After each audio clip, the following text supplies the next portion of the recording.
교우 여러분 안녕하세요. 네. 완연한 봄날의 한 주간이었는데 평안하셨는지요? 오늘 성령 강림 후 둘째 주일 함께 예배드림을 감사합니다. 매년 6월 첫째 주일은 우리 교단이 제정해서 지키는 환경주일입니다. 생명과 정의와 평화의 세상을 위해 기도하면서 하나님이 창조하신 피조 세계의 회복을 위해, 창조 질서의 보존을 위해 오늘 함께 마음 모으며 예배에 함께 해주시기를 바랍니다. 환경주의를 맞아서 오늘 하늘특표기는 서울제일교회를 섬기시는 정원진 목사님을 초청하였습니다. 섬기시는 서울제일교회 그 안에서 또 그뿐만 아니라 에큐메니칼 선교의 폭넓은 그런 영역에서 기후정의 실천을 위해 수고하시는 정원진 목사님을 통해 우리의 창조신앙의 온전성을 회복하는 오늘 귀한 시간이 되시기를 바랍니다. 주보 목회마당을 보시면 환경주일 공동기도문이 실려 있습니다. 예배의 말미에 감사 기도를 드린 후에 결단 찬송을 부르기 전에 이 기후정의 실현의 마음을 모아서 함께 이 공동기도를 드리겠습니다. 이제 징울림으로 오늘 환경주일 예배를 드리겠습니다. 온 생명을 창조하신 성부 하나님, 쓰러진 생명을 살리신 성자 예수님, 그리고 창조 세계의 온전성 회복을 위해 우리를 부르시는 성령의 임재를 기원합니다.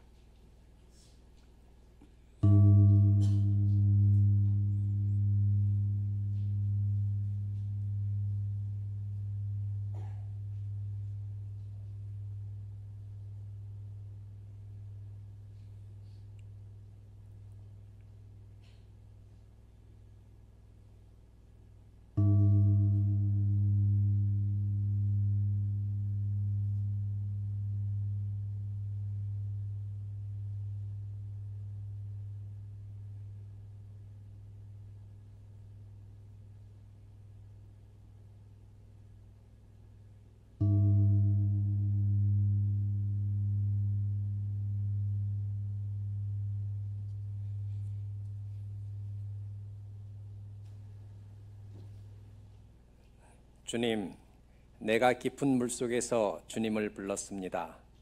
주님, 내 소리를 들어주십시오. 나의 애원하는 소리에 귀를 기울여 주십시오.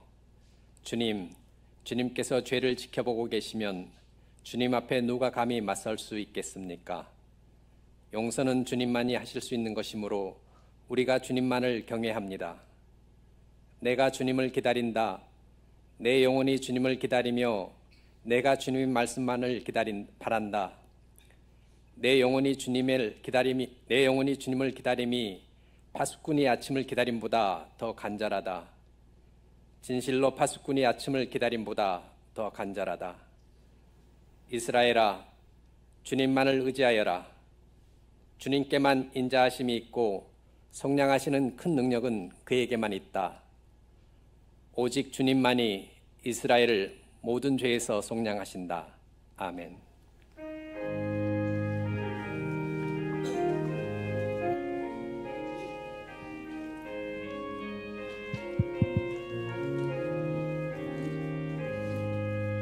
저 높고 푸른 하늘과 수없는 빛난 별들을 지으시는 창조주 그 솜씨 크고 크셔라. 날마다 드는 저 태양 하나님 그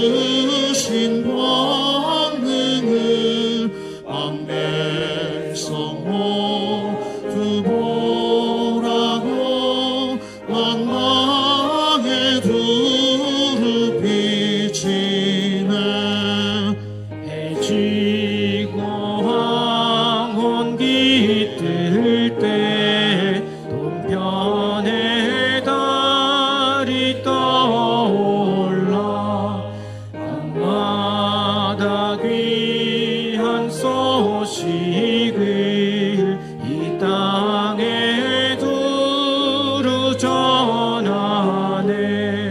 행성과 항성 모든 별 저마다 제길 돌면서 창조의 기쁜 소식을 온 세상 널리 전하네. 엄숙한 침묵 속에서 무별이 제길 따르며 지구를 쌓고 돌 때에 들리는 소리 없어도 내 마음 귀가 열리면 그 말씀 밝히 들리네. 우리를 지어내 시리 대주제 성부 하나님. 아멘.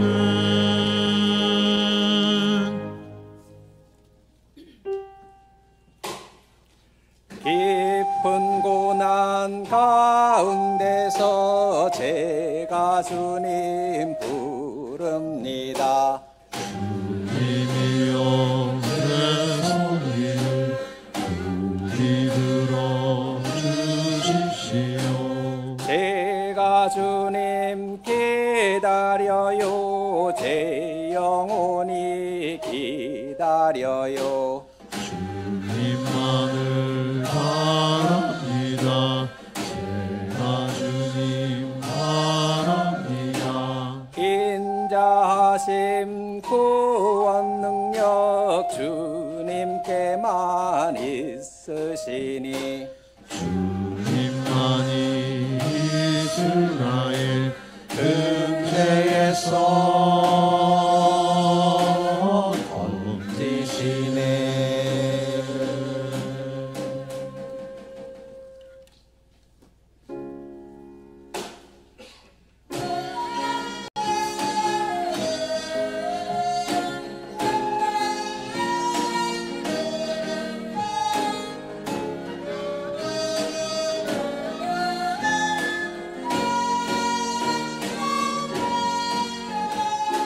성부 성자와 성령 영원히 영광 받으소서.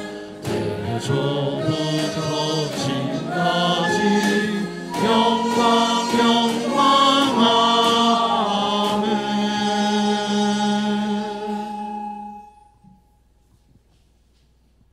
이른 아침 뒷산으로 오르면 늘 새롭게 하시는 당신의 창조 질서를 느낍니다.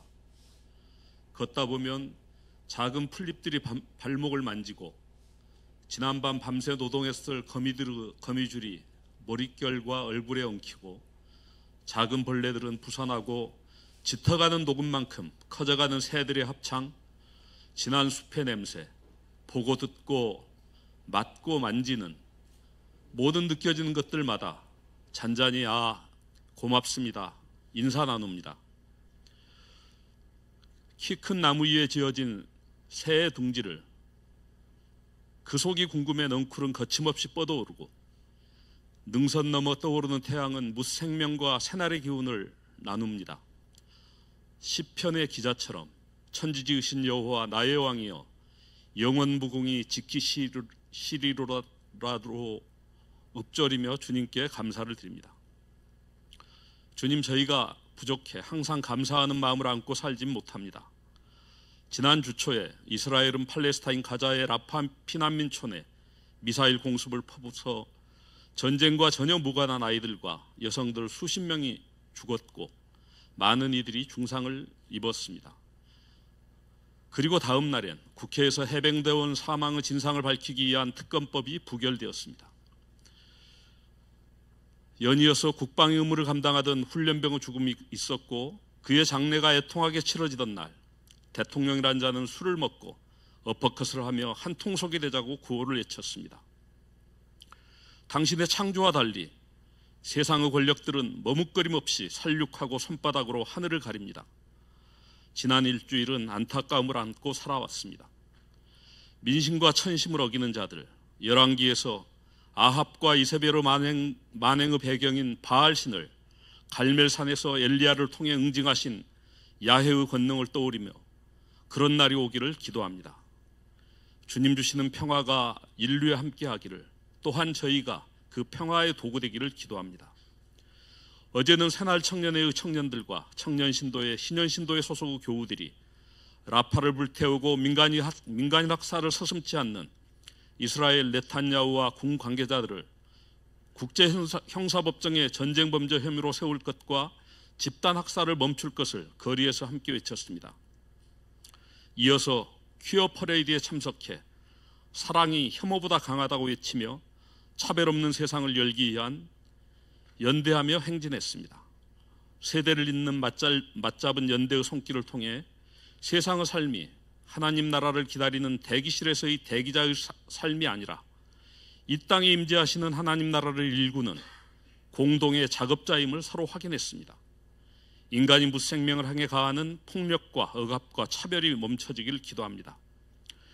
미래선교의 진보신학팀이 캡사이 신학이라는 이름으로 시대의 고민들을 섭렵 통찰하며 종교 존립 가치가 흔들리는 이 시기 시대의 위기를 극복하기 위해 노력을 진행 중입니다.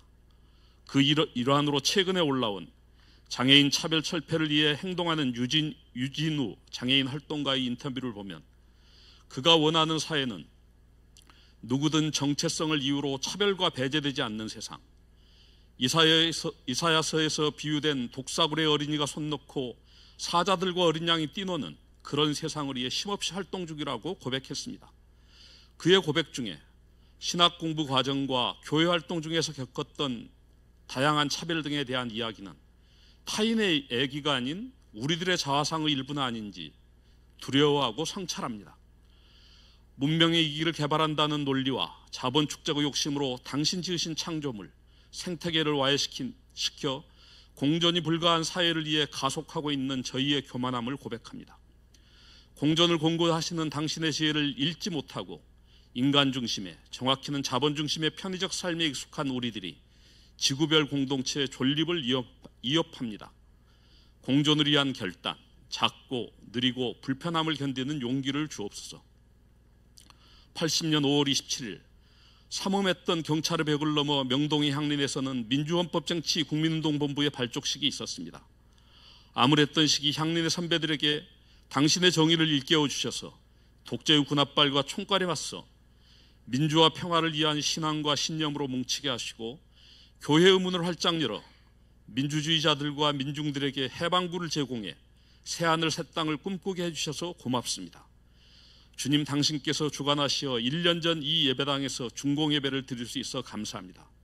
이제 이 공간이 기괴한 무속정권, 국가의 기본 질서를 무너뜨리는 헌법 부정정권, 애국조작이 일상화된 검찰정권, 국민의 상식과 일상을 짓밟고 평화를 파괴하는 저들에 맞서 저들을 무너뜨리는 전초기주로 사용되고 생태를 배우고 실천하는 곳, 문화를 넓히는 곳, 아이들의 웃음과 젊은이의 꿈과 노래, 선배들의 기도와 찬양이 성령으로 하나 되는 귀한 사랑의 공동체가 되기를 기도합니다.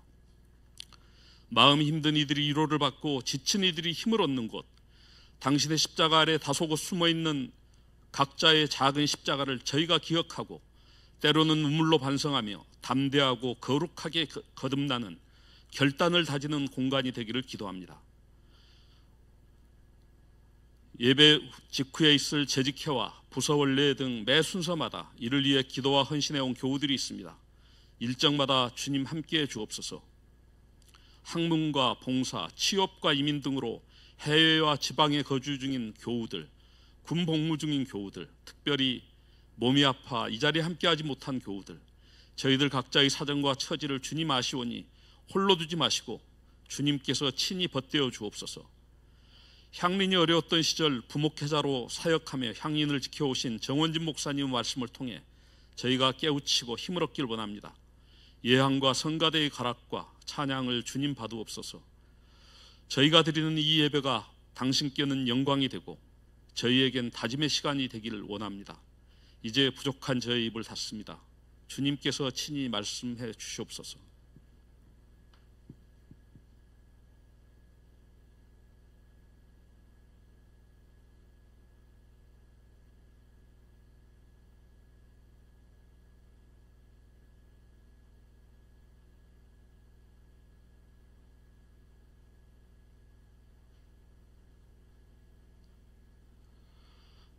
당신의 길과 당신의 사랑을 따르라고 말씀하시는 예수님 이름으로 기도합니다. 아멘.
우리의 삶을 통해서 나타남을 믿습니다.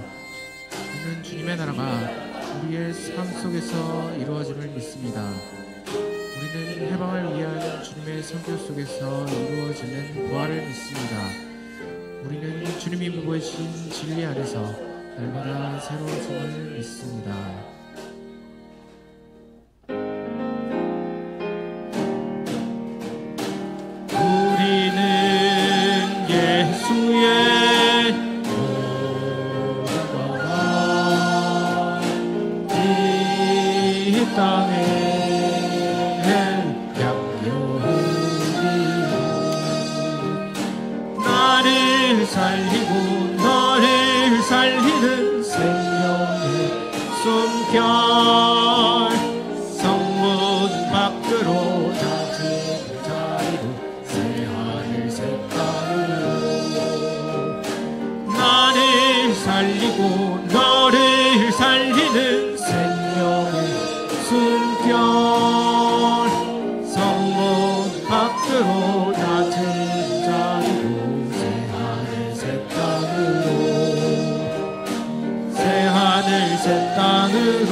말씀은 제1성서의 신명기와 제2성서의 요한일서입니다. 먼저 신명기 30장 15절에서 20절 말씀을 읽겠습니다. 제1성서 317쪽입니다. 보십시오. 내가 오늘 생명과 번영, 죽음과 파멸을 당신들 앞에 내놓았습니다. 내가 오늘 당신들에게 명하는 대로 당신들이 주 당신들의 하나님을 사랑하고 그의 길을 따라가며 그의 명령과 규례와 법도를 지키면 당신들이 잘 되고 번성할 것입니다. 또 당신들이 들어가서 차지할 땅에서 주 당신들의 하나님이 당신들에게 복을 주실 것입니다. 그러나 당신들이 마음을 돌려서 순종하지 않고 빗나가서 다른 신들에게 절을 섬기면 오늘 내가 당신들에게 경고한 대로 당신들은 반드시 망하고 맙니다.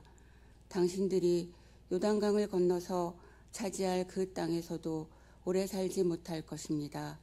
나는 오늘 하늘과 땅을 증인으로 세우고 생명과 사망, 복과 저주를 당신들 앞에 내놓았습니다. 당신들과 당신들의 자손이 살려거든 생명을 택하십시오. 주 당신들의 하나님을 사랑하십시오. 그의 말씀을 들으며 그를 따르십시오. 그러면 당신들이 살 것입니다. 주님께서 당신들의 조상 아브라함과 이삭과 야곱에게 주시겠다고 맹세하신 그 땅에서 당신들이 잘 살 것입니다. 이어서 요한일서 3장 11절에서 18절 말씀을 읽겠습니다. 제2성서 413쪽입니다. 여러분이 처음부터 들은 소식은 이것이니 곧 우리가 서로 사랑해야 한다는 것입니다. 우리는 가인과 같은 사람이 되지 말아야 합니다. 그는 악한 자에게 속한 사람이어서 자기 동생을 쳐 죽였습니다. 무엇 때문에 그는 동생을 쳐 죽였습니까? 그의 한 일은 악했는데 동생이 한 일은 의로웠기 때문입니다. 형제자매 여러분, 세상이 여러분을 미워해도 이상히 여기지 마십시오. 우리가 이미 죽음에서 생명으로 옮겨갔다는 것을 우리는 압니다. 이것을 아는 것은 우리가 형제 자매를 사랑하기 때문입니다. 사랑하지 않는 사람은 죽음에 머물러 있습니다. 자기 형제 자매를 미워하는 사람은 누구나 살인하는 사람입니다. 살인하는 사람은 누구나 그 속에 영원히 생명이 머물러 있지 않다는 것을 여러분은 압니다. 그리스도께서 우리를 위하여 자기 목숨을 버리셨습니다. 이것으로 우리가 사랑을 알게 되었습니다. 그러므로 우리도 형제 자매를 위하여 목숨을 버리는 것이 마땅합니다. 누구든지 세상 재물을 가지고 있으면서 자기 형제 자매의 궁핍함을 보고도 마음 문을 닫고 도와주지 않으면 어떻게 하나님의 사랑이 그 사람 속에 머물겠습니까? 자녀되니 여러분, 우리는 말이나 혀로 사랑하지 말고 행동과 진실함으로 사랑합시다. 다 함께 요한일서 3장 18절 말씀을 읽겠습니다. 자녀되니 여러분, 우리는 말이나 혀로 사랑하지 말고 행동과 진실함으로 사랑합시다. 이 말씀으로 귀한 깨달음과 결단이 있으시길 바랍니다. 오늘의 복음서 말씀은 누가복음서 10장 25절로 37절까지의 말씀입니다. 가능하신 분께서는 일어서서 말씀을 들으십시오.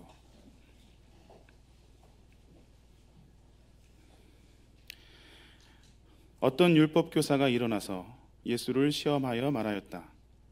선생님, 내가 무엇을 해야 영생을 얻겠습니까? 예수께서 그에게 말씀하셨다. 율법에 무엇이라고 기록하였으며 너는 그것을 어떻게 읽고 있느냐?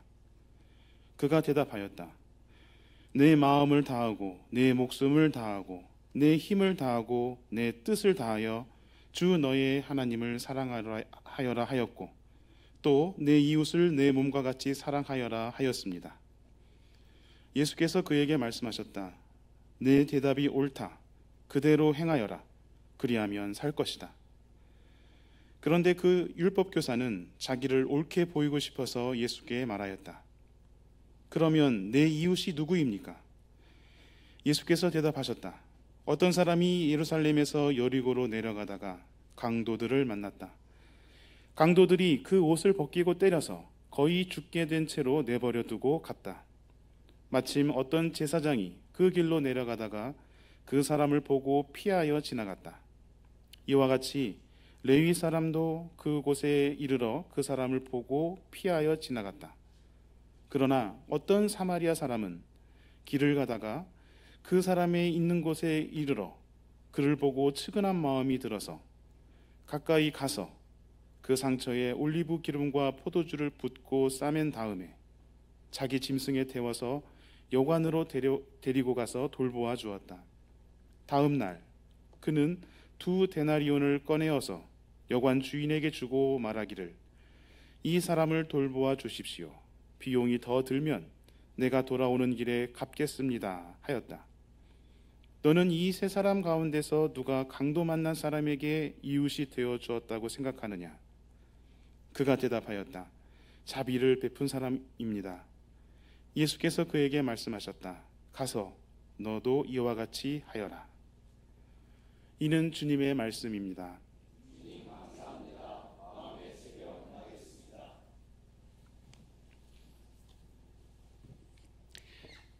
여러분 안녕하세요. 반갑습니다. 정말 오랜만에 향림 강단에 섭니다. 제가 기록을 확인해 보니까 제가 마지막으로 향림에서 설교한 것이 15년 전인 2009년 3월이었습니다. 10년이면 강산도 변한다는데 지난 15년 동안 향림도 그렇고 저도 그렇고 참 많이 변했습니다. 세월 탓이겠죠? 그런데 세월이 가도 변하지 말아야 할 것들이 있습니다. 그중 하나가 바로 기후입니다. 날씨와 기후는 같은 말인 듯 하지만 사실은 다른 말입니다. 날씨는 그날그날 경험하는 맑고 흐리고 덥고 춥고 비가 내리고 하는 것을 의미합니다. 기후는 이러한 날씨를 30년 동안 평균한 상태를 뜻합니다. 날씨와 기후를 사람에게 비유하면 날씨는 기분이고요. 그리고 기후는 성격이라고 할 수 있습니다.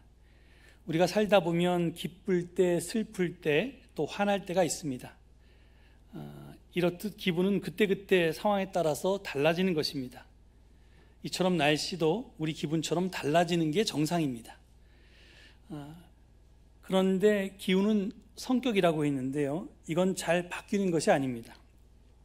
활발한 사람도 있고요. 또 차분한 사람도 있습니다. 그런데 어느 날 갑자기 사람의 성격이 변했다면 어른들 표현으로는 죽을 날이 가까운 것입니다. 이처럼 성격은 함부로 변화가 일어나면 안 되는 것입니다. 날씨를 30년 동안 평균한 것이 기후라고 했는데요. 매일매일의 날씨는 변해도 그 평균 값인 기후는 변하면 안 됩니다. 그런데 지속되어야 하는 기후의 변화가 일어났습니다. 바로 여기에 위험이 있습니다. 이 기후변화 때문에 제가 오늘 여러분 앞에 섰습니다. 어쩌다 보니까 제가 현재 기독교 환경운동 분야에서 여러 직함을 갖고 활동하고 있습니다. 그래서 오늘 환경주의를 맞아서 저를 이 강단에 초청한 줄로 압니다. 제가 최근에 어디 가서 기후정의에 대해서 강의하면요, 제일 먼저 하는 말이 있습니다. 그것은 지구온난화로 인한 기후변화는 현재 기후위기 단계를 지나서 기후 비상사태 단계로 넘어갔다입니다. 그러니까 클라이메이트 체인지에서 크라이시스로 그리고 이머전시로 이렇게 넘어갔다는 겁니다. 이제 기후 문제는 강 건너 불이 아닙니다. 발등의 불입니다. 먼 미래의 일이 아니라 지금 당장 내일입니다. 나의 일입니다. 지난 총선 때 핫 이슈였던 것이 대파였지요.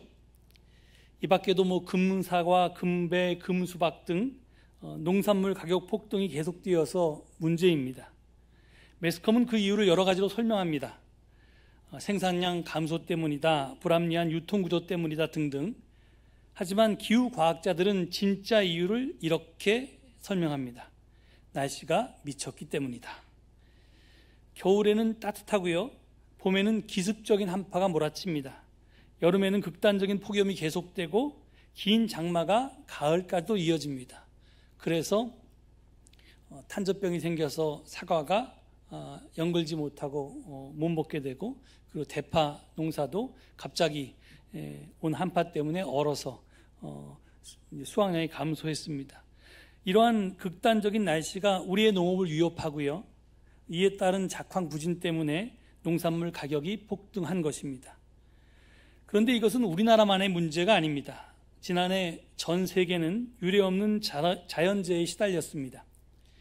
괴물 태풍, 역대급 폭염, 메가톤급 산불, 극심한 가뭄, 기록적인 한파, 최악의 집중호우, 초강력 토네이도 등등. 이게 다 TV나 뉴스 제목을 뽑은 건데요, 형용사가 다 끔찍하죠. 이렇게 최상급을 써가면서 지금의 날씨를 묘사하고 있습니다. TV에서는 매일 이런 뉴스가 쏟아져 나옵니다. 이 모든 재앙의 이유가 지구가 뜨거워졌기 때문이라는 것은 이제 상식에 속합니다. 문제는 그 뜨거워지는 속도가 우리의 예측보다 더 빠르다는 것입니다. 작년 7월 27일에 세계기상기구 WMO는 2023년 7월이 인류 역사상 가장 더운 달이 될 것이라고 공식 발표했습니다. 그 직후에 안토니우 구테우스 유엔 사무총장은 지구 온난화 시대는 끝났다, 이제 지구 열대화 시대가 도래했다라고 말했습니다. 이 WMO는 지난 3월 19일에 2023년 기후 보고서를 정식으로 발간했습니다. 이 보고서에 따르면 2023년은 기후 관측 기록 역사상 최악의 해로 남았습니다. 평균 기온 상승뿐만 아니라 온실가스 배출량, 빙하 유실, 해수면 상승, 빙붕 붕괴 등이 역대 최고 기록을 갱신했습니다. 이에 대해서 유엔 사무총장은 지난해 나온 현황들은 새로운 기록을 쓰는 차원을 넘어서 기록을 부수는 것에 가까웠다, 이렇게 표현하면서 기후변화는 더욱 가속화되고 있다고 강조했습니다. 이 보고서에 따르면 작년 지구 평균 기온은 산업화 이전보다 1.45도씩 상승했습니다. 이는 그동안 과학자들이 마지노선이라고 말했던 1.5도 상승까지 겨우 0.05도씩 남았다는 뜻입니다. 그렇다면 이 0.05도씩 상승까지 얼마의 시간이 우리에게 남아있을까요? 제가 목회하는 서울제일교회 앞 도로에는 전 세계 이산화탄소 배출량을 토대로 지구 평균 기온이 산업화 이전보다 1.5도씩 오르기까지 남은 시간을 보여주는 기후 위기 시계가 설치되어 있습니다. 저희 교회가 향림교회하고 똑같이 53년 5월 17일이 창립기념일인데요. 그래서 작년 창립 70주년 기념일에 이 기후 위기 시계를 설치했었습니다. 그 시계를 보니까 2024년 6월 2일인 오늘 현재 5년 50일이 남았습니다. 그런데 5년 50일도 끔찍한데요, 유엔 기후변화협약 이 수장인 사이먼 스티엘 사무총장은 지난 4월 10일에 영국의 싱크탱크인 채텀 하우스에서 행한 연설에서 이렇게 말했습니다. 인류가 기후변화에 대응해 지구를 구할 시간이 이제 2년밖에 남지 않았다. 물론 지구 평균 기온이 산업화 이전보다 1.5도 이상 상승해도 인류나 지구가 당장 멸망하지는 않습니다. 이렇게 낭떠러지 밑으로 갑자기 추락해서 다 죽는 건 아닙니다. 다만 브레이크가 없는 자동차를 타고 지옥행 고속도로를 달리는 것과 비슷할 것입니다. 그때는 제동장치가 없어지기 때문에 인류가 아무리 그 이후에 발버둥 쳐도 지구가 점점 더 뜨거워지는 것을 막을 길이 없고요. 그래서 점점 살기가 불편해지다가 결국에는 살기 불가능해지는 날이 올 것입니다. 여러분, 영화 인터스텔라를 다 보셨을 텐데요. 그 첫 장면을 보면 주인공 가족이 야구장에서 야구를 보다가 사이렌이 부니까 짐 챙겨서 다 집으로 가는 장면으로 시작합니다. 그게 일상이 된 겁니다. 모래 폭풍이 몰아쳐서 일상생활을 할 수 없는 것, 그런 경보가 울리면 그냥 모든 걸 포기하고 돌아가는 그런 사회. 그리고 자동차를 타고 집으로 가는데 길 양쪽에는 끝없이 옥수수밭이 펼쳐져 있습니다. 밀농사나 이런 걸 더 이상 지을 수 없어서 그나마 그런 이상기후에도 버틸 수 있는 옥수수만 농사지어서 먹을 수 있는 겁니다. 바로 이것이 기후변화가 결과할 머지않은 미래의 모습입니다. 왜 제동장치가 없어지냐면요, 기온 상승은 영구 동토층을 녹일 것입니다. 이는 이렇게 영구 동토층이 녹으면 이게 계속 1년 내내 365일 얼어있는 땅이었는데 그 땅이 품고 있던 메탄가스가 배출이 됩니다. 그리고 이 메탄가스는 지금 온실가스인 이산화탄소보다 무려 수십 배 강력한 온실가스입니다. 그런데 기온 상승이 영구 동토층을 녹이고 이것이 메탄가스 방출로 이어지고 메탄가스 방출이 되니까 또 온실 효과가 더 늘어나서 기온이 더 상승하고 이러한 섬뜩한 악순환은 이미 시작이 되었습니다. 제가 여러분을 겁주려는 것은 아닙니다. 다만 우리 현실을 직시하자는 것입니다. 인류는 현재 시한부 판정을 받은 말기 암 환자와 같은 처지에 놓여 있습니다. 아무 일도 안 하면 아무것도 안 일어난다. 누군가 이런 말을 했는데요. 만약에 우리가 아무 일도 안 하면 반드시 멸망하게 되어 있습니다. 제가 지난 5월 9일에 할아버지가 되었습니다. 새 생명이 태어난 것이 얼마나 기쁘고 감사한지 아침에 일어나면 이렇게 아들놈이 보내준 이 손녀딸 사진을 보는 것으로 일과를 시작합니다. 그런데 제가 마냥 기쁘지 않고 마음이 굉장히 무겁습니다. 제 손녀딸이 살아갈 세상이 너무 위험할 것을 잘 알고 있기 때문입니다. 오늘 설교를 준비하면서 자료를 찾아보니까요, 제가 향린에서 목회할 때 여러 차례에 걸쳐서 이 생태환경 문제에 대해서 설교했었습니다. 그래서 이게 30년 전이던데요. 제가 어떤 날 그때 굉장히 초짜 목사였는데, 그리고 생태환경 문제에 대해서 제가 향린에 오기 전인 93년서부터 본격적으로 공부하고 관심을 갖기 시작했는데, 제가 이제 94년에 향린에 와서 그런 설교를 하니까 설교를 뭘 잘했겠어요. 그냥 아는 건 너무 많고 또 갑자기 제 머릿속에 쏟아넣은 지식은 너무 많고, 그 다음에 해결 방법은 하나도 없는데 이걸 어떻게 하나, 그렇지만 위험은 안 알릴 수는 없어서 설교를 했는데, 그때 어떤 집사님이 제 설교를 듣고 나서 딱 한마디 하셨습니다. 그게 뭐였냐면, 그러니까 이제부터 물건을 살 때마다 그 물건이 쓰레기 후보라고 생각하고 살지 말지 곰곰이 생각하고 사라는 말씀이죠. 이렇게 말씀했습니다. 제가 그 말을 듣고 이게 어떻게 제가 그렇게 어렵게 얘기했는데 그렇게 쉽게 정리할 수 있는지 깜짝 놀랐었습니다. 제가 30년 전 이야기를 꺼낸 이유는 그동안 우리에게 충분한 시간이 있었다는 것을 말씀드리기 위해서입니다. 1980년대와 1990년대에 과학자들은 지구온난화에 대해서 이미 엄중히 경고를 했습니다. 하지만 사람들은 잘 믿지를 않았습니다. 지구온난화나 기후변화는 새빨간 거짓말이다 라고 주장한 가짜 뉴스가 지난 수십 년간 얼마나 많았습니까? 트럼프 전 미국 대통령이 대표적인 인물 아닙니까? 근데 그 결과 1991년부터 2021년까지 30년 동안 배출한 이산화탄소 양이 인류가 출현한 이후로부터 1990년까지 배출한 양보다 훨씬 더 많습니다. 무려 7,850톤 대 9,480톤입니다.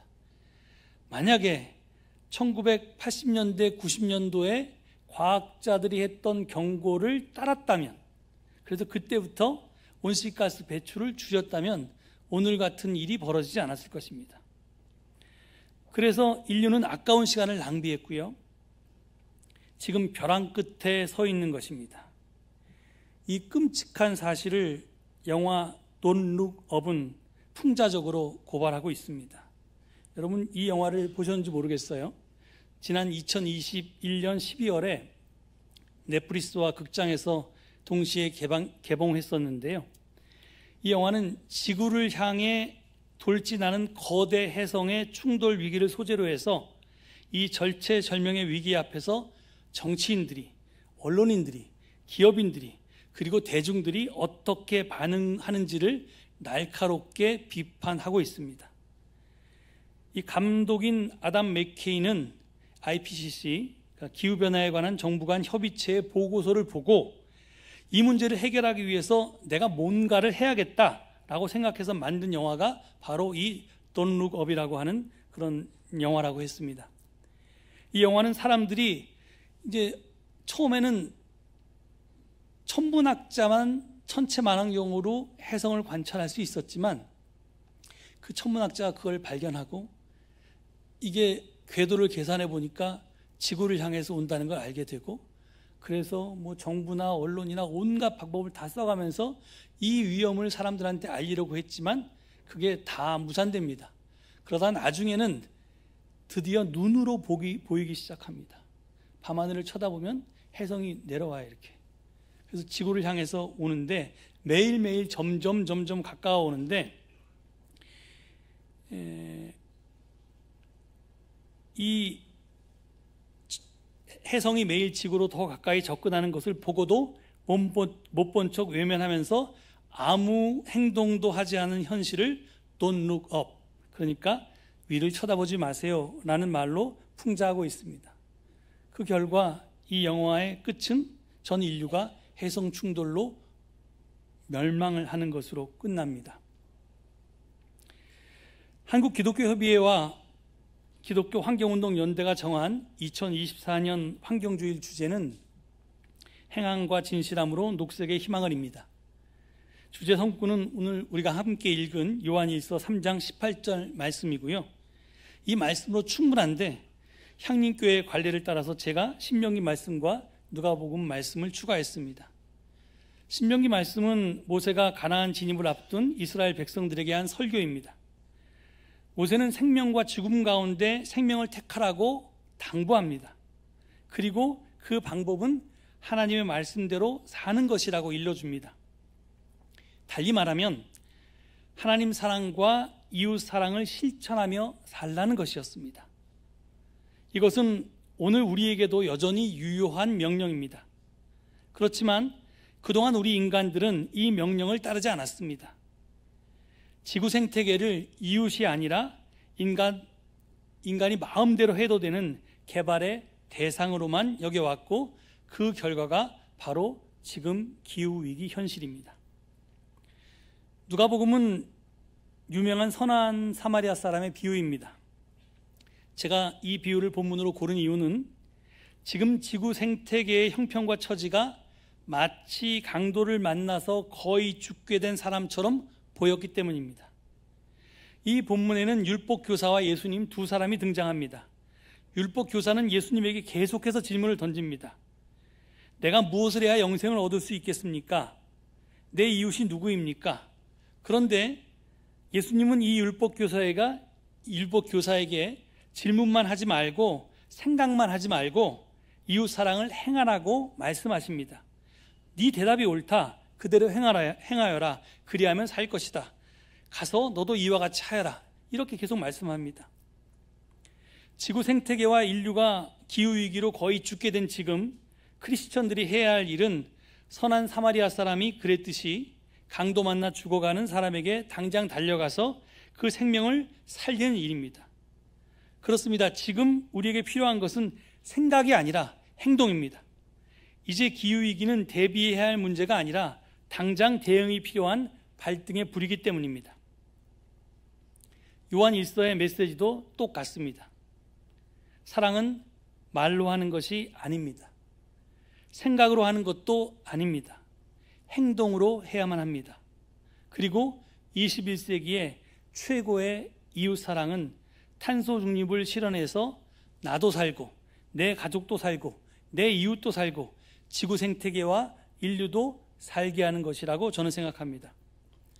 특별히 우리 진보적인 크리스천들이 빠지기 쉬운 오류는 우리는 다르게 믿는다는 사실에 안주하는 것입니다. 그렇지만 그것만 가지고는 세상을 하나님 나라로 바꿀 수가 없습니다. 따라서 다르게 믿는다를 넘어서 다르게 산다가 우리 신앙생활의 목표가 되어야 합니다. 전 세계 각국은 유엔의 주도로 2050년 탄소 중립을 목표로 하고 있습니다.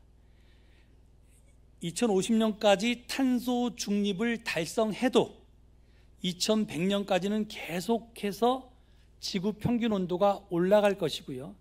50년 뒤인 2100년에 이르러서야 서서히 그로부터 조금씩 떨어지기 시작합니다. 그러니까 만약에 이게 달성이 되어도 2050년에서 2100년까지 살 나이에 제 손녀딸 같은 경우가 굉장히 힘들게 살아갈지 모르겠습니다. 그런데 겁도 없이 이에 발맞춰서, 그래서 우리나라도 하여튼 뭐 이 발표를 이 유엔이 다 내야 되니까 몇 년까지 이제 계획을 다 감축 계획도 내야 되니까 냈습니다. 지금 이 정부 들어서 자기네는 조금밖에 안 하고, 예전 문재인 정부 때도 너무 형편없는 계획이었는데 지금은 그걸 또 바꿔서 자기네들은 조금밖에 안 하고 이 임기가 끝난 다음에 이만큼 하라고 이렇게 바꿔놨는데, 하여튼 정부는 계획이라도 냈습니다. 그래서 이 정부의 계획에 발맞춰서 한국 교회는 선제적으로 2040 탄소 중립을 선언했습니다. 무슨 배짱에 10년이나 앞당겨서 한국 교회가 탄소 중립을 하겠다고 실천하겠다고 선언했는지 참 그 용기가 가상합니다. 근데 이왕 선언했으니까 저는 이 불가능해 보이는 목표를 달성하기 위해서 열심히 일하고 있습니다. 여기에 대해서 굉장히 복잡한 얘기들을 많이 하는데요. 그 복잡한 것 그렇게 공부할 필요 없고요. 아주 간단하게 생각하면 됩니다. 탄소 중립을 실현하는 방법은 의외로 간단합니다. 탄소 배출을 최대한 줄이고요. 그 다음에 우리가 살면서 탄소를 배출하지 않을 수는 없으니까, 하다못해 숨쉬기만 해도 탄소가 배출되니까 탄소 흡수원을 최대한 늘리면 됩니다. 그러기 위해서 정부나 교회나 모든 개인이나 다 세 가지를 해야 되는데요. 하나는 친환경 재생 에너지로 에너지 전환을 이루는 것이고요. 두 번째는 탄소 금식을 통해서 탄소 배출을 최소화하는 거고요. 세 번째는 나무 심기 등을 통해서 탄소 흡수원을 늘리는 것입니다. 다른 복잡한 게 많겠지만 이 세 가지 제대로 하면 탄소 중립에 가까워질 수 있습니다. 제가 듣기로 향림교회는 새 교회당을 건축하면서 20kW짜리 태양광 발전소를 세웠습니다. 그런데 그것으로는 교회가 소비하는 전체 전기의 4분의 1에서 3분의 1 정도만 충당할 수 있습니다. 그럼 나머지 3분의 2나 4분의 3은 여러분들이 탄소를 배출하는 겁니다. 제가 그래서 사실은 향림교회 와서 깜짝 놀랐어요. 이 건물이 에너지 효율이 굉장히 높고 제로 등급 몇 등급을 받은 그런 훌륭하게 지은 건물인데, 이 건물에서 20kW짜리 태양광 발전소가 4분의 1에서 3분의 1밖에 충당하지 못하면 다른 교회들은 도대체 어떻게 될까? 방법은 하나입니다. 여러분들이 2010년에 들녘교회 태양광 발전소를 세웠듯이 다른 교회에 계속해서 태양광 발전소를 세워주면 됩니다. 작년 말에 우리 기장 경동교회가 전남에 있는 옥매교회와 힘을 합쳐서 20kW급 태양광 발전소를 세웠습니다. 총 3,400만 원이 작년 기준으로 들었습니다. 그런데 이게 태양광에서 발전소가 매년 수익이 생길 거 아닙니까? 한 700만 원 정도가 생깁니다. 그러면 그 중에서 한 10%는 태양광 발전소를 유지 보수하는 비용으로 남겨놓고 나머지 돈을 가지고 계속해서 매년 3kW급 태양광 발전소를 가난한 농촌교회에 세워주기로 했습니다. 그러니까 10년이 지나면 그 햇빛 발전소 때문에 3kW짜리 10개, 30kW가 생기고요. 15년이면 15개, 45kW짜리 이 발전소가 생깁니다. 이게 다단계 판매하는 것처럼 신기하지 않습니까? 제가 이걸 보고, 이거 사실 제가 중매에서 시작했는데요. 이걸 전 기장이 해야겠다, 제가 이렇게 생각했습니다. 그래서 기후정의위원회와 생태공동체운동본부는 이 일을 전국교회가 힘을 합쳐서 하려고 합니다. 이 케이스는 경동교회가 반, 옥매교회가 반 이렇게 돈을 대서 시작했는데요. 그렇게 하는 게 아니라 그래도 1,500만 원 이상의 돈을 한 교회가 내는 게 굉장히 힘드니까 그렇게 안 하고 전국교회가 돈을 모아서 해야겠다. 그래서 전국교회가 창조절에 탄소금식을 하고요. 탄소헌금을 모아서 그 돈으로 태양광 발전소를 세우려고 합니다. 모이는 액수에 따라서 1개를 세우든 2개를 세우든 3개를 세우든 계속해서 해나갈 겁니다. 그러면 그게 거기서 나오는 돈을 가지고 또 계속해서 이렇게 새끼를 칠 수가 있습니다. 그러면 생각보다 기하급수적으로 태양광 발전소가 늘어날 겁니다. 저는 향린도 이 일에 적극적으로 동참했으면 좋겠습니다. 여러분들 교회에 있는 걸로 끝나지 마시고요. 이 일을 다 같이 하면 좋겠습니다. 제가 우리 교회에서 우리 교회는 40년마다 그 탄소금식을 계속 해왔는데 탄소헌금은 말로만 하고 걷어본 건 올해가 처음이었습니다. 그런데 여러분들도 그런 실수를 하지 말라고 제가 미리 경고를 하는데요. 이게 사순절이 시작하면서 자기 자동차의 마일리지를 딱 확인해 보고 부활절날 자기 마일리지를 다시 한번 확인해 보고 몇 킬로미터를 뛰었는지 보고 킬로미터당 50원씩 헌금하라고 그랬습니다. 그러면 보통 10만 원에서 15만 원 정도를 헌금해야 됩니다. 그런데 그렇게 하라는 이유는 자동차 몰고 다니지 말라는 뜻으로 했습니다. 그런데 자동차는 사순절 동안 계속 똑같이 몰고 그 돈을 이제 다 킬로미터마다 헌금하려고 하니까 너무 부담스러워요. 그러니까 그렇게 하지 마십시오. 그렇게 하지 않는 게 아니라 탄소금식은 불편하게 살자는 겁니다. 내가 지금까지처럼 살면 안 되니까. 나도 죽고 이웃도 죽고 내 자녀도 죽고 인류도 다 죽으니까 다시 그렇게 살지 말자는 겁니다. 그걸 매일매일 훈련해서 그렇게 탄소금식을 일상화하고 그 다음에 특별히 창조절 기간이나 사순절 기간에는 그 돈을 모아서 햇빛발전을 세우는데 쓰자는 겁니다. 그리고 제가 탄소금식을 해야 된다고 그랬는데요. 탄소금식은 일상생활에서 탄소 배출을 줄이는 운동인데 이것 없이는 에너지 전환이 별 소용이 없습니다. 우리나라는 전체 전기 발전량 가운데 친환경 재생에너지로 생산되는 양이 별로 늘어나지 않았습니다. 세계적으로 가장 조금 증가한 나라입니다. 그런데 중국이나 유럽은 굉장히 많이 늘어났습니다. 그래서 지금 전 세계의 전력 발전량의 30%가 친환경 재생 에너지로 생산이 됩니다. 그러니까 기록을 갱신했습니다. 그런데 놀라운 것은 작년에 이산화탄소 배출량이 전해보다 훨씬 늘었습니다. 아니, 더 친환경적으로 전기를 생산했는데 왜 이산화탄소 배출량이 늘었을까요? 전기를 더 많이 사용했기 때문입니다. 그러니까 자동차도 생산하고 공장에서 모두 생산하고 그리고 우리 옷도 생산하고 이렇게 생산하고 우리가 소비하는 것을 그대로 둔 채 재생에너지 백날 생산해봤자 100% 달성해서 소용이 없다는 겁니다. 이게 100% 될 때까지는 계속해서 화석연료를 태우게 돼 있으니까요. 그러니까 탄소금식 없이 에너지 전환만을 가지고는 이 문제를 해결할 수가 없습니다. 그래서 탄소금식을 일상적으로 설치해야 됩니다. 저희 교회는 예배를 시작하면서 그 주에 탄소금식 과제를 묵상 화면으로 띄웁니다. 그리고 일주일 내내 그것을 지키려고 노력합니다. 이렇게 해서 매주 1년 52주를 실천하고요. 그리고 또 집중적으로 사순절과 창조절에는 특별하게 더 완전한 탄소금식을 합니다. 그런 식으로 해서 그런 탄소금식의 삶이 우리의 일상생활이 되게끔 해야지만 되겠기 때문에 그렇게 하는 겁니다. 그래서 저희 교회가 창립 70주년에 제로웨이스트 잡도 세웠습니다. 처음에는 교회 한쪽에 자그마하게 시작했다가 이 운동을 한국에 있는 많은 교회에 보급시켜야겠다. 왜냐하면 제로웨이스샵 제품이 좀 비싸거든요. 그래서 그걸 소매로 띄어다가 소매로 팔기에 사람들이 소비하기에 너무 부담이 되어서 저희가 도매로 구입해서 좀 더 싼 가격에 넘겨주면 많은 교회들이 그 운동에 참여할 수 있을 것 같아서 그 일을 하고 있습니다. 그래서 여러분도 향림도 그런 일들에 동참할 수 있으면 좋겠습니다.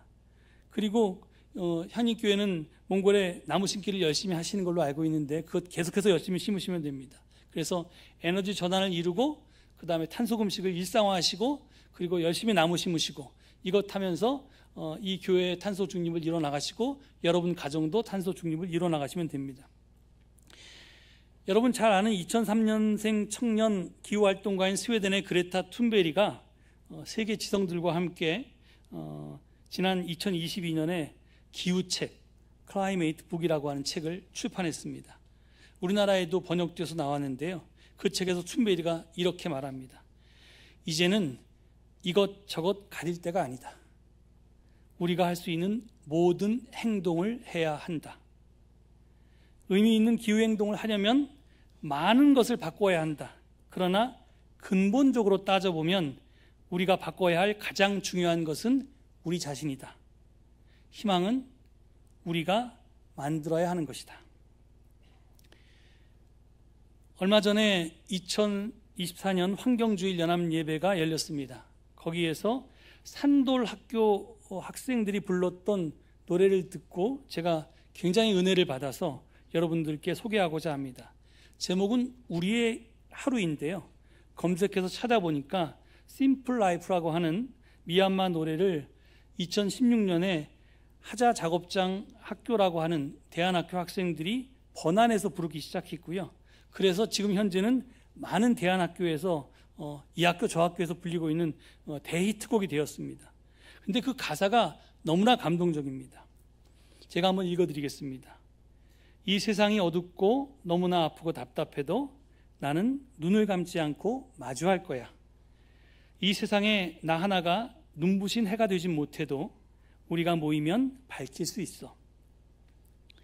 영웅이 되지 않아도 내 이름 아는 사람 없어도 내 평범한 하루로 세상을 바꾸네. 우리가 살고 싶은 하루, 만들 수 있는 하루, 웃으며 꿈꾸는 하루, 그렇게 살아가는 거야. 이 세상은 불타는 숲, 그러나 도망하지 않겠어. 우리가 모으는 물방울 그 하나하나가 이 세상의 숲과 마을 조금씩 되살릴 수 있다면 언제까지라 해도 온 힘을 다할 거야. 영웅이 되지 않아도 내 이름 아는 사람 없어도 내 평범한 하루로 세상을 바꾸네. 우리가 살고 싶은 하루, 만들 수 있는 하루, 웃으며 꿈꾸는 하루, 그렇게 살아가는 거야.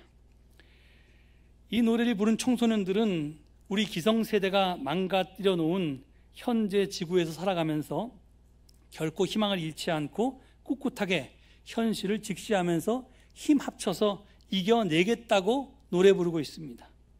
얼마나 대견합니까? 앞에서 소개한 사이먼 스틸 UN 기후변화협약 사무총장은 이렇게 말합니다. 우리가 세상을 구할 수 있는 시간이 2년이라고 말하면 정확히 누가 세상을 구하는데 2년이 걸리는가 하는 의문이 생깁니다. 정답은 지구상의 모든 사람입니다. 더 늦기 전에 여러분이 지금 당장 행동해야만 합니다. 그렇습니다. 우리가 변하면 세계가 변합니다. 우리가 시작하면 세계가 따라옵니다. 이 믿음을 가지고 이 시대의 선한 사마리아인이 되어서 마침내 지구 생태계와 인류를 살려내는 우리 모두가 될 수 있기를 간절히 소망합니다. 우리의 거룩한 행진에 내가 세상 끝날까지 항상 너희와 함께 있을 것이다 약속하신 예수 그리스도께서 항상 동행하실 것입니다. 이 말씀 되새기시면서 침묵 가운데 잠시 기도하시겠습니다.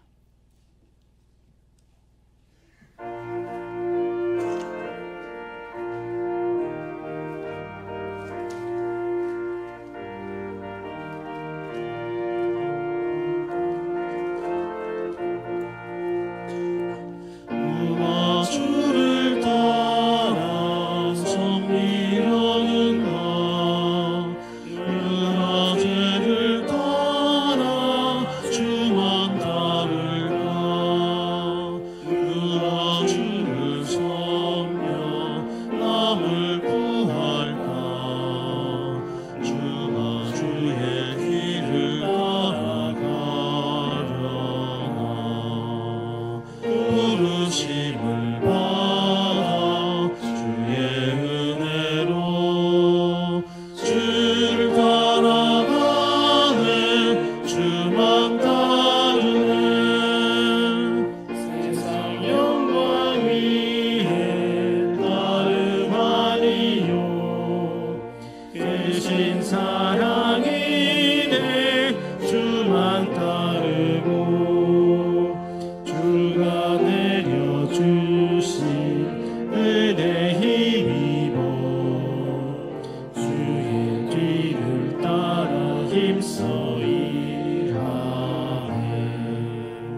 부르심을 받아 주의 은혜로 주를 따라가네 주만 따르네 환난 비방 많고 원수가 많아 주의 용사 더욱 힘이 강하니 누가 능히 이겨 넘어뜨리랴 변함없는 진리 승리하리라 깊은 찬송하며 주의 은혜로 주를 따라가네 주만 따르네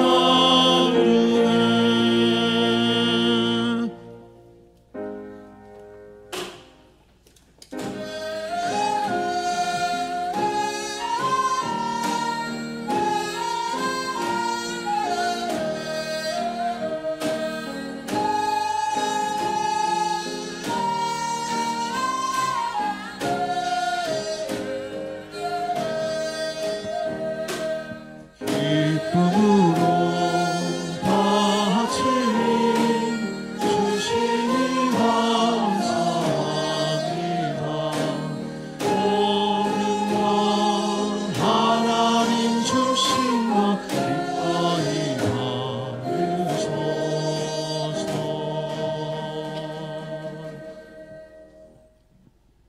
말씀으로 온 누리 빚어내신 하나님, 천지 만물 굽이치는 생명 울림을 듣습니다. 사랑으로 온 누리 품으시는 하나님, 우리 가슴 사무치는 생명 울림을 느낍니다. 성가대의 찬양을 통해 생명의 울림을 듣게 하셔서 감사합니다. 오늘 환경주의를 맞이하여 정원진 목사님을 통해 하늘 뜻을 알게 하셔서 감사합니다. 탄소 금식의 의미를 깨닫게 하셔서 감사합니다. 목사님을 통해 날씨와 기후의 차이를 깨닫고 우리가 가야 할 길에 대해 생각하게 하셔서 감사합니다.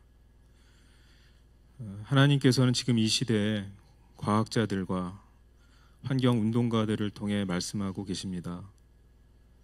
기후변화를 넘어 기후위기를 말하는 시대가 되었습니다. 기후위기를 넘어 기후재앙을 경고하는 시대가 되었습니다. 보십시오. 내가 오늘 생명과 번영, 죽음과 파멸을 당신들 앞에 내놓았습니다. 당신들과 당신들의 자손이 살려거든 생명을 택하십시오. 모세가 이스라엘 백성에게 외쳤던 그 경고가 지금 여기 바로 우리 앞에 와 있습니다. 오늘 하늘뜻 펴기를 통해 목사님께서는 아직 희망이 있습니다. 당장 행동합시다 라고 말씀하십니다. 마침 미래 세대들이 앞장서서 행동하고 있습니다.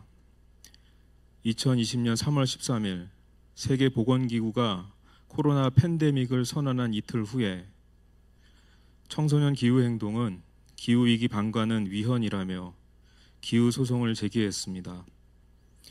그 이후에도 시민 기후소송, 아기 기후소송, 법률가들의 기후소송이 해마다 이어졌습니다. 그리고 지난 4월 23일과 5월 21일 두 차례에 걸쳐 헌법재판소에서 공개 변론이 열렸습니다. 첫 헌법 소원이 제기된 지 4년 만의 응답이었습니다. 주님, 헌법재판소가 미래 세대를 위해, 아니 우리 자신을 위해 지혜로운 판결을 내릴 수 있도록 도와주십시오. 기성세대의 기후위기 방관이 위헌임을 고백하게 해 주십시오. 희망은 회개와 거듭남을 통해 우리 스스로 변화할 때 현실이 될 수 있다고 믿습니다. 우리 사회가 생태적으로 회개할 수 있기를 기도합니다. 기후위기를 극복하는 생태적 인간으로 거듭날 수 있기를 기도합니다. 하나님, 여러 가지 사정으로 함께하지 못하는 교우들을 위해 기도합니다. 또한 온라인으로 함께 마음을 모으고 있는 교우들을 위해서도 기도합니다. 그리고 교육부에서 공부하고 찬양하고 기도하고 있는 우리의 희망, 미래 세대, 아동 청소년들을 위해서도 기도합니다. 주님, 오늘 작은 정성을 모아 예물을 바칩니다. 이 예물이 기후위기 시대에 고통받는 자들을 위해 쓰일 수 있기를, 교회와 우리 사회의 생태적 전환을 위해 사용될 수 있기를 기도합니다. 주여, 우리와 함께하여 주셔서 감사합니다. 우리의 기도를 들어주셔서 감사합니다. 모든 말씀을 예수님의 이름으로 기도드렸습니다. 아멘. 환경주일 공동기도. 주님, 어리석은 우리를 용서하소서. 1.5도라는 수치는 깨어있는 시민을 움직이게 했지만 성장에 집착하고 물질을 숭배하는 이들에게는 하찮은 숫자일 뿐입니다. 지구별의 온도는 이미 감당하기 어려울 만큼 올라갔고 우리가 경험했던 사계절의 풍광은 옛 추억이 되었습니다. 지구별은 서서히 뒤틀리며 인류는 종말을 향해 달려가지만 죽음의 종소리에 귀 막고 있습니다. 주님, 이기적인 욕망에 사로잡힌 우리를 용서하소서. 죽음의 행렬에서도 맨 뒤로 빠지는 이들은 전혀 걱정이 없습니다. 장마는 쾌적한 고층 아파트에서, 폭염은 빵빵한 에어컨 속에서, 지진은 안전 진단받은 견고한 빌딩에서 견딜 수 있다고 믿습니다. 곧 무너질 모래성 위의 집에서 헛된 꿈을 꾸고 있습니다. 주님, 고통과 두려움에 맞서는 이들을 구원하소서. 죽음의 행렬에서 등 떠밀려 앞에 선 이들이 있습니다. 하늘만 바라보며 타는 목마름으로 땅을 일구는 농민, 닥쳐오는 재앙보다는 밀려오는 고지서와 맞서는 땀내 나는 노동자, 꿈과 희망을 노래하기보다 미로 같은 현실에 갇혀버린 미래 세대, 생존을 위해 집과 고향을 떠나야 하는 난민들, 주님, 포기와 절망에 무릎 꿇지 않는 우리를 구원하소서.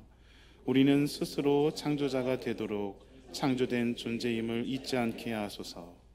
창조 세계의 평화와 안식을 노래하고 사랑으로 연대하며 죽음의 발걸음을 멈추게 하소서. 국가 권력과 기업에게 우리 생명을 맡기지 말고 마을마다 생태공화국을 만들게 하소서. 아픈 몸들의 해방과 부활을 먼저 보이신 예수 그리스도의 이름으로 기도합니다. 아멘.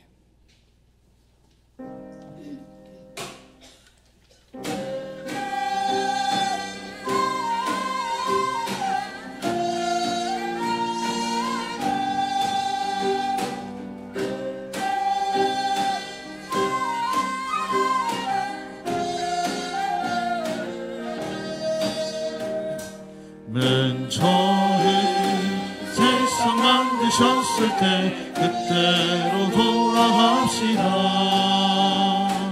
하나님 형상대로 만드신 그 모습 회복합시다.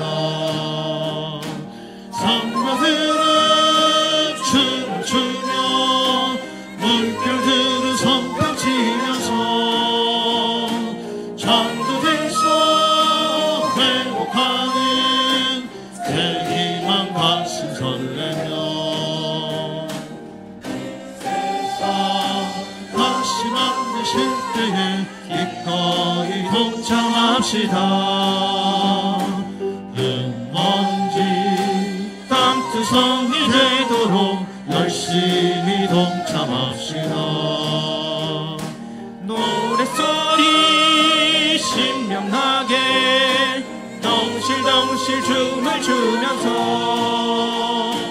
창조 질서 회복하는 새 희망 가슴 설레며.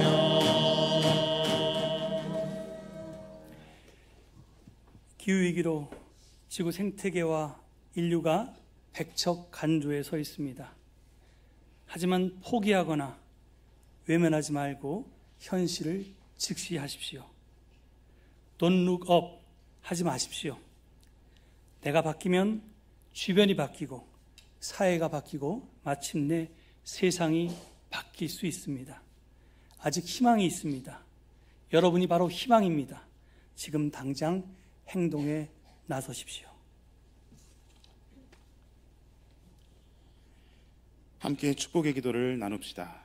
주 예수 그리스도의 은총과 하나님의 사랑과 성령께서 이루어지시는 친교가 우리 가운데 영원토록 함께 있기를 주님의 이름으로 축원합니다. 아멘.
기억하시는 분도 계시고 오늘 또 목회기도에서 최은석 장로님 말씀을 해주셨습니다.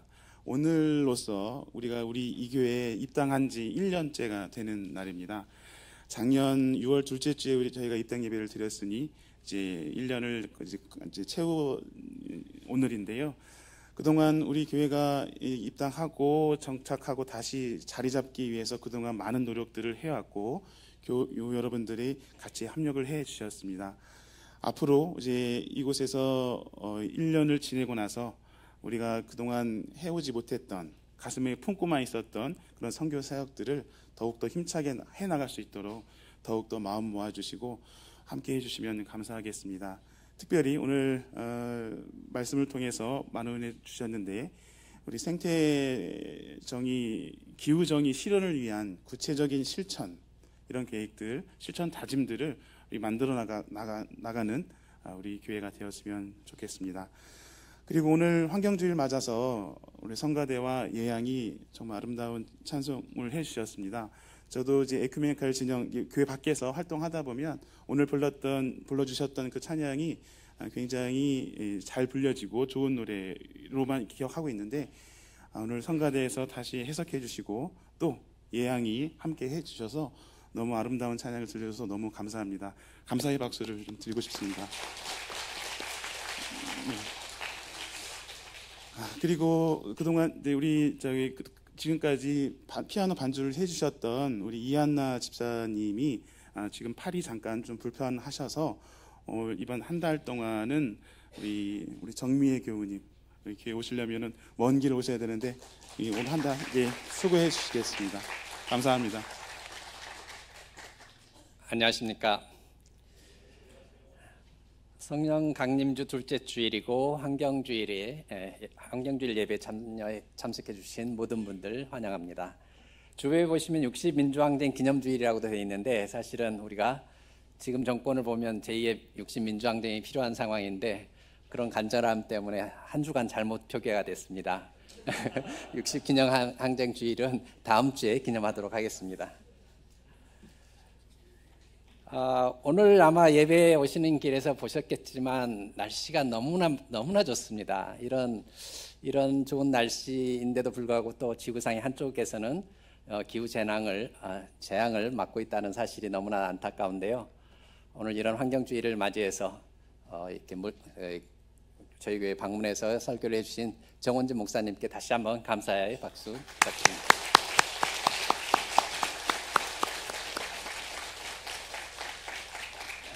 정원진 목사님은 제가 항상 청년 때부터 배워서 그런지 언제나 뵐 때마다 반가운 것 같습니다. 감사합니다. 공동 관심사 나눔 진행하도록 하겠습니다. 공동 식사는 어제 곽상진 집사님 댁에서 김혜준 교우의 결혼식이 있었는데 그 기쁨을 나누면서 식사 제공을 해주셨습니다. 그리고 또 지난 주간에 정영훈 집사님 댁에서 모친상이 있었는데 위로해 주신 것에 대해서 감사의 마음을 전하면서 떡과 과일을 제공해 주셨습니다. 두 가정에 감사를 드립니다. 오늘 예배 직후에 정기 재직회 있습니다. 2층에서 바로 있을 예정이니까 많은 분들 참석해 주시기 바랍니다. 그리고 미래선교회 통일선교팀 모임이 예배 직후 향후실에서 있고요. 사회부 원례회, 교우부 원례회는 참고해 주시기 바랍니다. 그리고 오늘 환경주일 특강 인간과 자연이 상생하는 생태적 전환이라는 주제로 있는데요. 2시로 되어 있는데 1시 30분으로 당겨서 진행한다고 하는데 사실 재직회가 있어가지고 과연 당겨서 진행할 수 있을지 모르겠습니다. 상황 진행되는 거에 따라서 1시 반 혹은 2시에 진행하도록 하겠습니다. 강사는 장윤재 교수이십니다.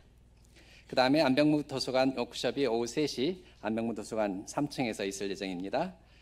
그리고 미래선교회 형제교회 지원팀 들꽃 향림교회 미팅이 오후 3시 30분 담임 목사실에서 있을 예정인데요. 관련된 내용을 약간만 부연 설명드리자면 우리가 교회 매각대금이 그러니까 교회 부지를 매각하고 매각대금을 가지고 건축을 했는데 그리고 건축하고 남은 잔여금 중 일부를 우리 어려운 처지에 있는 형제교회를 지원하기 위해서 지금 현재 협의를 하고 있습니다. 그래서 그런 과정의 일환으로 만나고 있는 거고요. 지난 수요일 29일에는 들녘교회와 미팅을 갖고 지원의 취지와 내용을 공유하였습니다. 그래서 들녘교회와 그리고 들꽃 향림교회와 미팅을 하면서 어떤 식으로 지원하는 것이 좋을지에 대해서 계속 서로 미팅을 가져가고 있습니다. 미래선교위원회 향림국악학교 개설 안내는 계속 광고가 나가고 있는데요. 관련된 내용에 대해서는 이항에 문의해 주시고 구중화 단장, 홍혜진 약당에게 필요한 경우에 연락해 주시기 바랍니다. 신방위원회 신방의 날 광고 계속 나가고 있습니다. 매월 셋째 주 금요일 교회 신방이 필요하신 분들은 신청과 추천을 해주시기 바랍니다. 신방위원장인 노재열 장로님께 연락해 주시면 됩니다. 교우 소식 있습니다. 교우 소식 이전에 한 가지 더 추가 광고 있습니다. 생명환경위원회에서 광고 있습니다. 농활의 계절이 다가오고 있습니다. 올해 농활은 6월 28일에서 30일입니다. 우럭농법으로 농사를 짓는 논에서 피뽑기를 체험하시고자 하는 분께서는 농활 참여 신청을 해주십시오. 많은 신청 바랍니다. 이렇게 되어 있는데요. 사실 향림교회 농활을 다녀오신 분들도 있겠지만 농활을 한 번도 안 가보신 분들도 계실 텐데 가능하시면 우리 교회가 계속 들녘교회와 지금까지 자매결연 30여 년을 해오고 있는데 그 취지에 공감하면서 그리고 우리 교회와 어떤 농촌교회와 어떤 관계를 맺어오고 있는지를 경험하는 좋은 기회가 되기 때문에 안 해보신 분들께서는 꼭 해보셨으면 좋겠고 그리고 시간 되시는 분들 같이 해주셨으면 좋겠습니다. 신청은 서영식 이옥희 집사님 앞으로 해주시길 바랍니다. 그리고 저 광고를 먼저 하고 시작하도록 하겠습니다. 맨 뒤에 보시면 미래선교위원회에서 향림공동체 생태적인 공동선언과 관련돼서 지금 행사를 진행하고 있는데 이 부분에 대해서 윤상혁 집사님께서 나오셔가지고 안내를 직접 해주시겠습니다. 네, 안녕하세요. 윤상혁 집사입니다. 아까 목사님 말씀 들으면서 이제 희망을 가지자고 그러셨는데 저희가 위기라고 얘기를 하지만 너무 이렇게 걱정스러운 표정으로 있으면 안 되겠다는 생각을 했습니다. 왜냐하면 어쨌든 이게 우리가 여기서 벗어나서 새로운 전환을 꿈꾸는 거기도 하니까 또 희망을 가지고 희망을 가지는 사람이면 좀 즐거운 표정으로 저희가 또 새로운 그 전환의 시대를 또 기대할 수 있지 않을까 그런 생각 잠깐 해봤고요.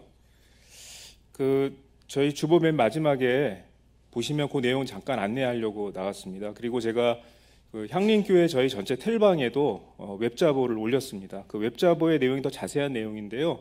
그 웹자보 내용은 섬돌 향림의 임민지 교우님께서 만들어 주셨고요. 그건 이제 우리 향림 4개 공동체에 같이 오늘 공유를 하기로 했습니다. 그래서 오늘 우리 교회에서는 이 주일 예배 후에 아까 방금 안내해 주신 것처럼 환경주일 기념 특강이 있습니다만 지금 이제 강남 향림과 들꽃 향림에서 함께 녹색사랑 기후행동 교회 연합 예배를 드리고 있습니다.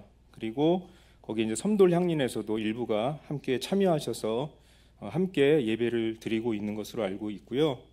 오늘 이 환경 생태주의를 시작으로 해서 저희가 몇 차례의 여러 가지 행사들을 좀 기획하고 있는데 그것을 좀 전체적으로 말씀을 드리려고 합니다.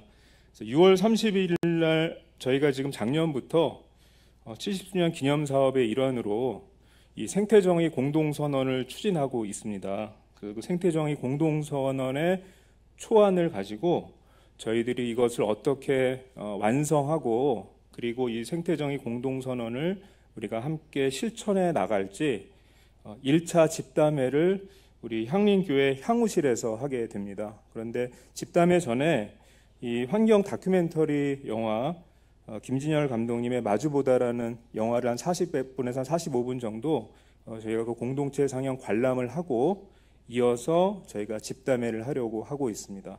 그 1차 집담회는 당연히 나머지 3개 공동체 교회에서도 함께 참석해 주실 거고요. 그리고 7월 7일로 갔어요. 바로 그 다음 주가 되겠는데요. 7월 7일에는 현재 그 헌법재판소에서 그 기후 헌법소원이 진행되고 있고 5월 21일 날 아시다시피 2차 공개 변론이 끝이 났는데 이 2차례 공개 변론 이후에 한 3-4달 정도 후에는 늦어도 3-4달 정도 후에는 헌법재판소에서 위헌 여부를 판결을 내린다고 합니다. 근데 그때 이 공개 변론에 참여했었던 초등학생 한재 학생과 또 그 학부모 김은재 학부모님 그리고 그 소송을 대리했었던 김영희 변호사님을 모시고 기후 소송의 쟁점과 앞으로의 과제에 대해서 이야기 나누는 시간을 갖기로 했습니다. 그때는 이 청소년이 주로 발언을 하는 만큼 우리 교회 교육부에도 같이 협조를 좀 구해서 우리 교회 내 청소년들도 함께 참여해서 같이 토론을 하는 자리로 생각하고 있습니다. 그리고 이제 마지막으로 7월 21일 날 이제 섬돌 향림교회에서 2차 집담회를 하고요. 그 이후에 이 2차례 집담회를 통해서 9월 정도까지는 저희가 생태정의 공동선언을 함께 교우들과 함께 완성하고 9월 말경에 선포식과 함께 올해도 진행되게 될 기후정의 행진에 함께 향림공동체도 함께 참여하려고 그렇게 생각하고 있습니다. 그래서 이런 식으로 진행되는 부분들에 대해서 교우님들께서 많이 기도해 주시고 함께 참여해 주시고 응원 격려해 주시면 감사하겠습니다. 고맙습니다.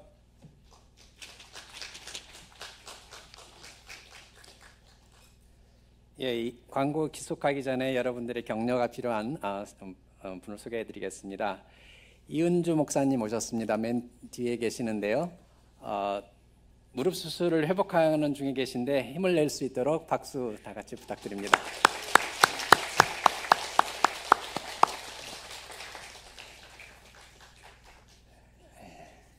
예, 그럼 공동관심사 계속하겠습니다. 교우 소식 보시겠습니다. 어제에 이어 또 새로운 혼인 소식입니다. 강민주 집사, 나다섬 집사 결혼식이 6월 22일 오후 5시 포스코 센터 4층 아트홀에서 있습니다. 많은 분들 같이 축하해 주셨으면 좋겠습니다. 이번 주 일정 안내입니다. 2024년 성서마당 참고해 주시고요. 그리고 수요평화 거리 기도회 이스라엘 팔레스타인 집단 학살 규탄 전쟁 반제 평화 실현 주제로 6월 5일 날 있습니다. 이번에는 청년 여신도의 주관입니다. 그리고 정기당에 있고요. 교육부 교사 교육 성평등 교육이 첫 번째 교육이 6월 9일 날 성인지 감성 교육이라는 주제로 6월 9일 날 있습니다. 강사는 기독교 반성폭력센터 박진원 실장께서 해주시겠습니다. 작년 여신도의 기도회 선교부 신학공부 모임 참고해 주시고요. 우리가라 걸스 풍물 모임 연습 일정도 주보를 참고해 주시기 바랍니다. 이후 일정입니다. 교육부 교사교육 성평등 교육 두 번째 교육 일정도 참고해 주시고요. 그리고 평화소모임 모임이 있고 미래 선교의 생태문화팀 행사 있을 예정입니다. 에큐메니칼 소식 중에서는 두 번째 나와 있는 안병무 도서관 북토크 구글 임원에서 실리콘밸리 알바생이 되었습니다라는 주제로 6월 3일 날 이번 주 월요일이 돌아온 월요일이죠. 7시 30분에 1층 향호실이고 저자 정긴경숙님 우리 교회 교인이셨죠? 초청해서 강의가 있습니다. 그 다음에 제2회 길목정오 음악회가 6월 10일 그러니까 한 주 건너뛰어서 다음 월요일이죠. 12시 20분 느티나무 앞에서 있을 예정입니다. 그리고 사회적 협동조합 길목 원래 강좌 나이듦과 돌봄 방문 의료 현장의 모습이라는 주제로 6월 12일 날 고경심 장로님 주제로 고경심 장로님께서 강의를 해주시도록 하겠습니다.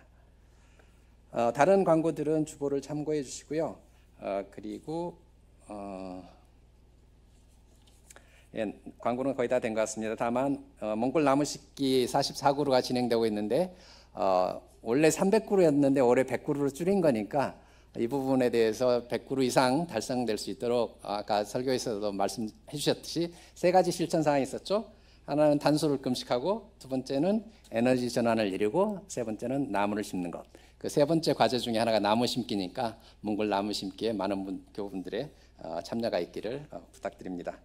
자, 그러면 향립교인 생활 실천 다짐 같이 하시겠습니다. 우리는 분단된 견해를 하나 되게 하는 것이 하나님의 뜻이라 믿으며 평화 통일을 이루기 위해 기도하고 헌금하며 활동한다. 예, 이상으로 예배를 마치도록 하겠습니다. 바로 재직회 있습니다. 많은 분들 참석해 주시기 바랍니다. 감사합니다.